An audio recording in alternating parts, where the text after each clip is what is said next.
Hello everyone and welcome back to my channel Beauty of Language. So today in this video I'm going to give you a detailed summary of the story The Girl Who Can by Ama Ata Aidoo. Before starting the story, if you are new to the channel, please do subscribe it for regular updates. To listen to all the explanation in Hindi, then you can go to my channel, another channel Beauty Bharadwaj, where I have explained everything in Hindi because few of you ask for Hindi explanation, even though I don't suggest listening to the explanation in Hindi. English subject, English explanation only, in my suggestion, in my opinion. For your convenience, I have also uploaded it there. You can watch them out. And the line by line explanation of this poems, the summary, poetic devices, main themes, all have been uploaded on my channel. The videos on Julius Caesar have also been uploaded. The questions that can be asked in the exam from this story will have been uploaded on my website beautyoflanguage.in.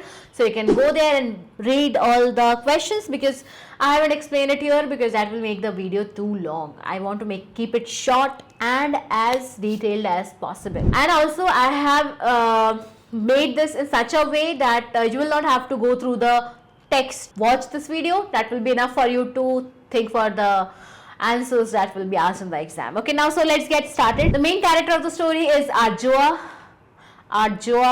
Adjoa, whatever you call it. Okay, so she is a 7-year-old girl who lives in a big village called Hazodzi, which is in central Ghana, Africa. So she stays with her grandmother Nana, and her mother Mami. Okay, Mammy, whatever you call it. Her name is basically Kaya. Hazodzi, it's a very all the parts of Africa is not fertile and green. Okay, but this Hazodzi, it is green and fertile place, and even when many other, as I said, many other parts of Africa are dry, but this is green. So whenever Adjoa did not finish her food, Nana always reminded her that you, Adjoa, you don't know what life is about. You don't know what problems there are in this life. Okay, so if you have seen African people, they have this accent, right? Basically, her grandmother, she wants her to understand that food is precious, okay, like any other adult, any other elder person. So she should not waste it. Adjoa says that she also has a problem in life. So what's the problem with Adjoa? That she finds it's very hard to speak her thoughts. She's just 7-year-old girl. How clever could she be, right? But still she's very mature and very understanding in comparison to the girls of her age. But then she's not able to express it properly. Just like it must be happening with you all, that you know the answer of the question, but you are not able to express it in your answer. You are not able to write it in your answer, in your own words. She says that, first of all, it is very difficult to get Nana's attention. Then she tells her that thing which she had taken a long time to figure out how to say, what to say. And then what happens is that her Nana, she stops doing whatever she is doing at once. She stares at her for a very long time with open mouth. And then she bends and turns her slightly, bringing her ear close down towards her. And then she would say, Adjoa, you say what? And when she repeated the whole thing, then her grandmother would say, never, but never to repeat that. Or she would immediately, either it happened that she always said her not to repeat those things which she said now, or she immediately burst out laughing till tears ran down her cheek. She was in tears.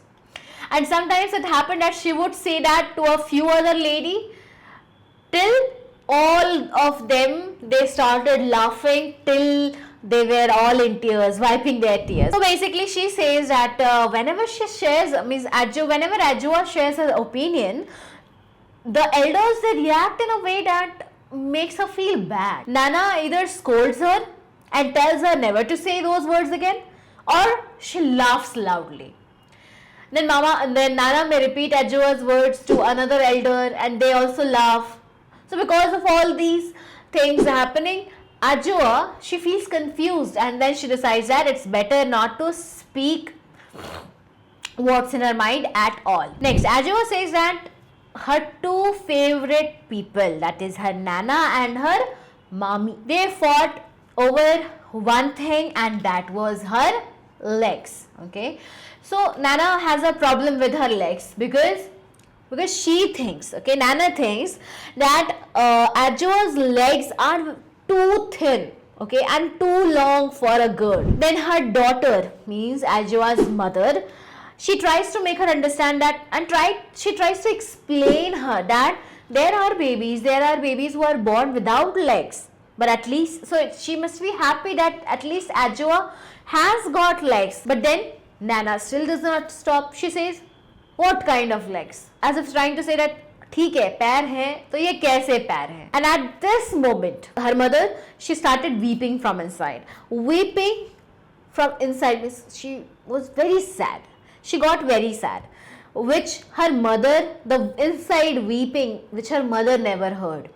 And even if she heard, she did not stop. And this thing always surprised Adjoa. Obviously, no daughter would like to see her mother sad or crying. So Adjoa, she likes Nana, okay, but she complains. Nana complains a lot about Adjoa's thin legs. Now, except for this part where Nana complains about her thin legs, Adjoa sees her as a good grown-up. Now, since Nana is an old lady with traditional thinking, according to her, if a woman is born with two legs, they should be strong, they should be fleshy, they should be well built, because she thinks that only these kind of legs can support wide, strong hips, okay? And she thinks that a woman needs strong hips if she wants to have children. Now, on this topic, Adjoa's mother just said, oh mother, and then both of them moved on with something else. Nana even blames Mommy for marrying a man whose daughter has thin legs. Nana said about Adjoa's father in a low voice and thought that Adjoa did not hear it. But yes, she did hear all of it, and she also guessed it from her mother's expression that she had said something about him. And then she again insisted that legs should be muscular to support solid hips so that she would be able to have children. All her argument, it stopped at this particular thing only, because as I said, she was a lady of traditional thinking. And she was not wrong. Heavy muscular legs, they are good for supporting large hips, for bearing child.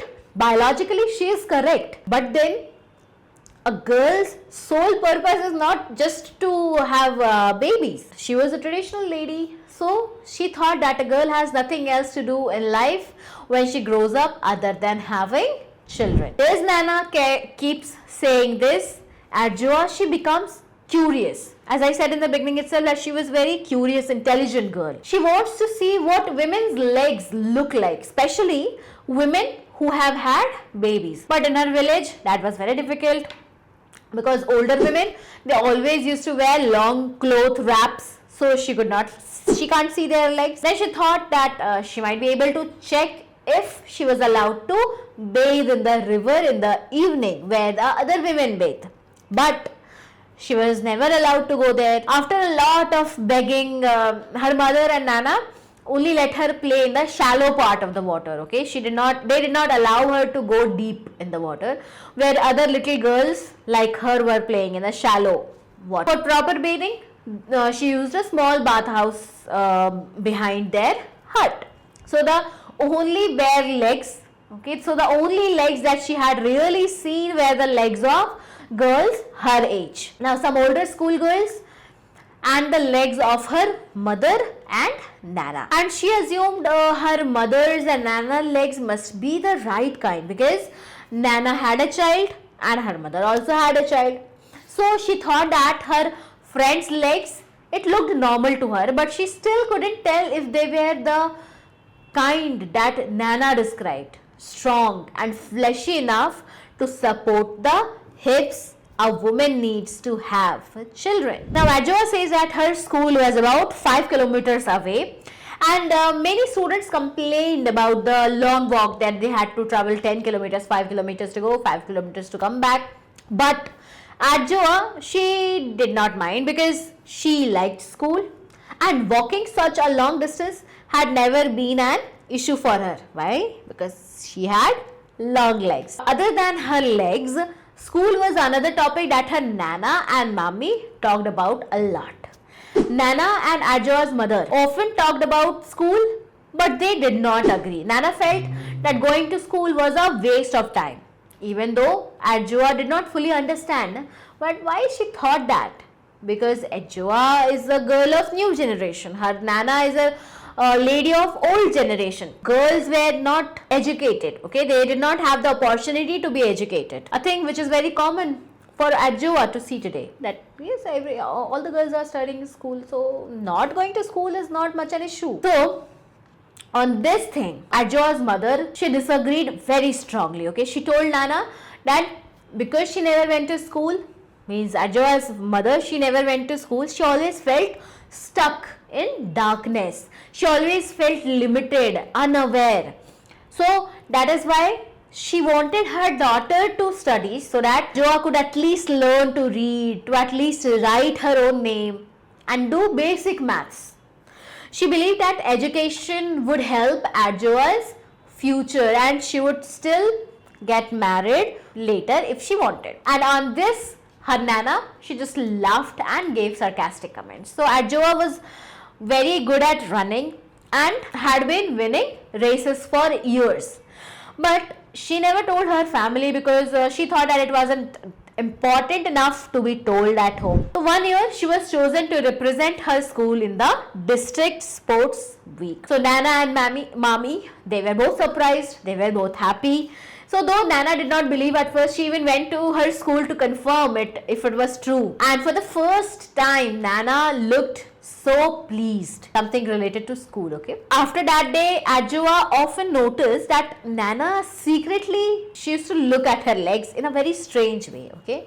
So Nana would stare for a moment, then pretend like she was not looking. So all week, this Nana, she personally washed Adjoa's school uniform, which was very unusual, okay. She even went to Mr. Mensah's house to borrow his charcoal iron. Charcoal iron, you have seen, very heavy iron which is used by the dry cleaners, the dhobis. So she borrowed that charcoal iron again and again and she brought it home and kept ironing the uniform over and over as if she wanted it to look absolutely perfect. Adjoa even jokes about it that if she had been the iron, she would have said enough. Now during that week, Adjoa really enjoyed wearing her school uniform. So on the first afternoon during the parade, the uniform, it caught the sunlight and looked brighter than everyone else's. She felt sure that Nana must have noticed it and liked that how it looked. After all, she had done so much of ironing over it, cleaning it herself. So Nana also came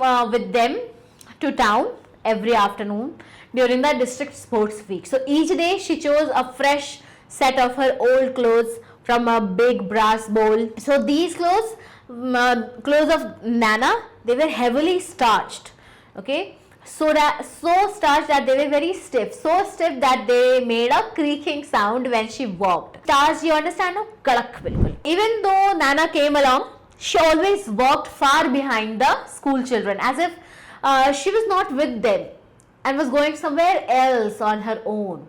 So Adjoa won every race. She won for her school and also she won the cup for the best all-round junior athlete.